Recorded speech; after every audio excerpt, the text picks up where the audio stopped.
आज सम्पूर्ण एक नतून भिडियो निये आपनादेर सामने चले एसेछि। आजकेर भिडियोटी एकटु अन्यरकम। এই যে আমি মশলাগুলো দেখাচ্ছি, কিষান সস, সানরাইজের মশলা, ডিম, এগুলো যে দেখাচ্ছি, এগুলো দিয়ে আমার এক ভাই, সে ভীষণ ভালো, সে বলল কিছু একটা বানিয়ে খাওয়াবো। যে পনির, ময়দা আর কি বেকিং সোডা, এটা হচ্ছে চানা মশলা আগের দিন ভিজিয়ে রেখেছিল, সাদা তেল, ইস্ট, সমস্ত কিছু দিয়ে বললো তোমাকে একটা ভালো জিনিস বানিয়ে আমি খাওয়াবো।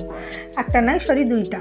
এবার গামলার মধ্যে জল নিল, জলের মধ্যে লবণ আর ওই বেকিং পাউডারটা দিয়ে, ইস্টটা দিয়ে, এই যে এটা আমার ভাই ডিম দিচ্ছে।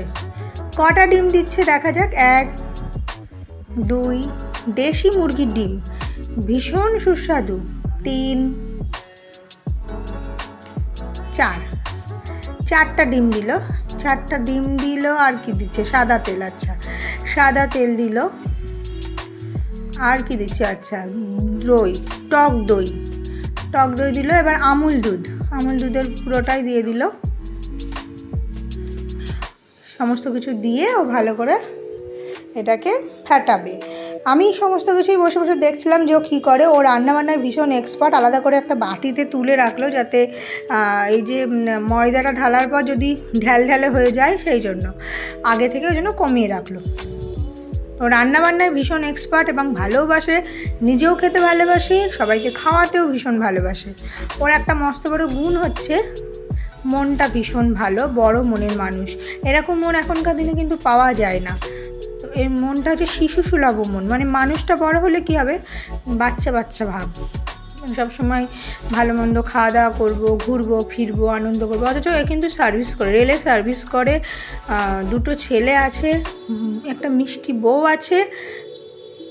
এও খুব ভালো, ভীষণ ভালো। আর সবাই ফ্যামিলিটা গুড ফ্যামিলি যাকে বলে। তো ভালো করে আটাটা মেখে নিল, ময়দাটা। এবার এদিকে প্রেশার কুকারে চানা যেটা ছিল সেটা একটু লবণ দিয়ে প্রেশার কুকারে সিটি মেরে নিল। এদিকে পনির দিয়ে কি বানাবে আমি জানি না, আমি জিজ্ঞাসা করলাম কি বানাবে, তো বললো সারপ্রাইজ। ঠিক আছে, আমি দেখতে থাকলাম। তো পনিরগুলো ভালো করে ছোট ছোট করে পিস করে কেটে নিচ্ছে, আমি দেখতে পাচ্ছি। এ ভীষণ ভালোবাসে বই পড়তে, আর ঘরে প্রচুর বই আছে। এদিকে আমি একটা মশলা বানাতে দিয়েছিল, পেঁয়াজ দিয়ে, রসুন দিয়ে, আদা দিয়ে, লঙ্কা দিয়ে মশলাটা করে দিয়েছিলাম। এদিকে তেল দিল কড়াইয়ে তেল দেওয়ার পর পনিরগুলো ভেজে নিচ্ছে। আমরা সাধারণত অনেকে লবণ হলুদ মাখিয়ে পনির ভাজি, কিন্তু এটা করলো না। এ প্লেনই পনিরটা ভেজে নিয়ে একটা পাত্রে ঠান্ডা জল নিয়ে সেই জলের মধ্যে পনিরটা দিয়ে দিল। জলের মধ্যে পনিরের সাথেও খানিক দিল লবণ আর চিনি। এতে করে কি হয়, এতে করে পনিরটা নাকি নরম হয় এবং সুস্বাদু খেতে লাগে। তো যাই হোক, কড়াইতে আর একটু তেল দিয়ে তার মধ্যে শুকনো লঙ্কা আর 5 ফোড়ন এবং আলু, এই 3টে ভালো করে ভেজে নিচ্ছে। তো ওকে আমি জিজ্ঞাসা করলাম যে কী খাওয়াবে, তো বললো চানা মশলা। তো ভালো দেখি, এবার ও একটু হাসছে, কারণ আমি বললাম যে রান্না করছে তাকে একটু দেখায়, সেই জন্য ভীষণ পরিমাণে হাসি মুখ করে আমার দিকে তাকালো। তো যাই হোক, কড়াইতে আরেকটু তেল দিয়ে পেঁয়াজগুলো ভালো করে ভেজে নিচ্ছে। লাল করে ভাজবে, যাতে পেঁয়াজ লাল করে না ভাজলে পেঁয়াজের একটা গন্ধ থাকে। এরপর মশলা দিচ্ছে, যে মশলাটা আমি বানিয়ে রেখেছিলাম। টমেটো কুচি দিল। মশলাটার মধ্যে ছিল আদা, রসুন, লঙ্কা, জিরে ব্যবহার করেনি। টমেটো কুচি দিল। আচ্ছা, হলুদ দিয়েছে, লবণ দিয়েছে, যা দেওয়া হয়, আলুগুলো দিয়েছে। এবার চানাগুলো দিয়ে দিল, কাবলি ছোলাগুলো যাকে বলে। যাই হোক, ভালো করে নাড়াচাড়া করছে। এরপর সানরাইজ শাহি গরম মশলা পাউডারটা দিচ্ছে।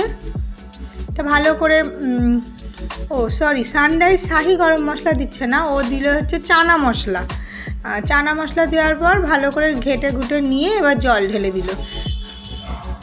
তো যাই হোক, দেখতে তো অসাধারণ সুন্দর হয়েছে, মিথ্যা কথা বলবো না। নুন স্বাদ মতন দিয়ে দিতে হবে। খেতেও অসাধারণ সুন্দর হয়েছিল, না খেলে আমি বলতে পারবো না। তো লাস্টে নামানোর আগে লবণটা চেক করে নিয়েছিল, লবণটা দেখলে একটু কম আছে, তার জন্য একটু লবণ দিচ্ছিল। সানরাইজ শাহি গরম মশলা দিল এবং তার সাথে দিল চানা মশলা।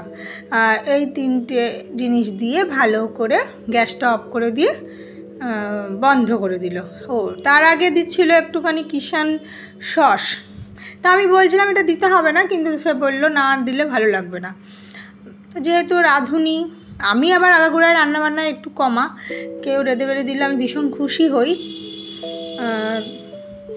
আর আমার এই ভাইটা ভীষণ ভালো পারে রান্নাবান্না করতে, সত্যিই পারে এবং ভীষণ উৎসাহিত, নিজেই সব কিছু করে নেয়। এই যে অসাধারণ দেখতে হয়েছে, খেতে যে অসাধারণ হয়েছে সেটা ওকে বললেও বিশ্বাস করছে না, কিন্তু আমরা নিজেরা জানি।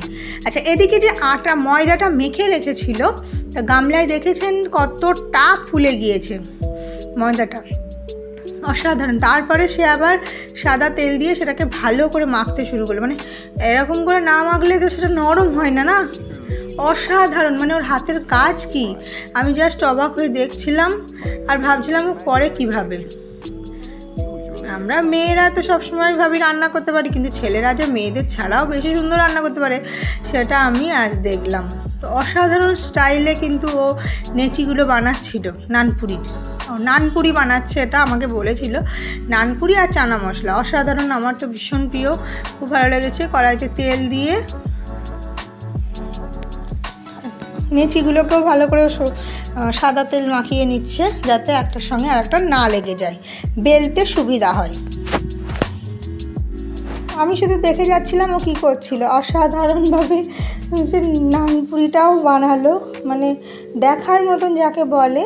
এবার টুবা টুবা হয়ে কি সুন্দর ফুলবে, আপনারা দেখতে থাকেন। যে রাঁধতে পারে, মানে আমরা বলি না যে রাঁধতে পারে, মানে তার রান্নার কায়দা আলাদা হয়, সত্যিই তাই। মানে রান্নার কায়দা দেখেই বোঝা যায় যে সে কত বড় পাকা রাঁধুনি।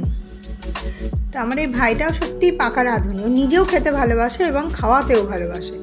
প্রত্যেকটা নানপুরি টুবা টুবা হয়ে ফুলেছিল এবং নরম তুলতুলে হয়েছিল, মানে না খেলে না দেখলে বিশ্বাস করা যায় না। আপনারা বাড়িতে এরকমভাবে ট্রাই করবেন। এখানে খুব সুন্দরভাবে কিন্তু খুব সাধারণভাবেই রেসিপিটা সকলের সামনে তুলে ধরা হয়েছে। এই যে রেডি হয়ে গিয়েছে আমাদের নানপুরি, স্বাদের নানপুরি, আর তার সাথে রেডি চানা মশলা। চানা মশলাটা কোথায় গেলে? এইবার আমাদের সামনে নানপুরি এবং চানা মশলা গরম গরম পরিবেশন করা হবে। অসাধারণ, মানে আপনাদের কি বলবো, সকলে কেমন লাগলো ভিডিওটা অবশ্যই কমেন্ট করে জানাবেন।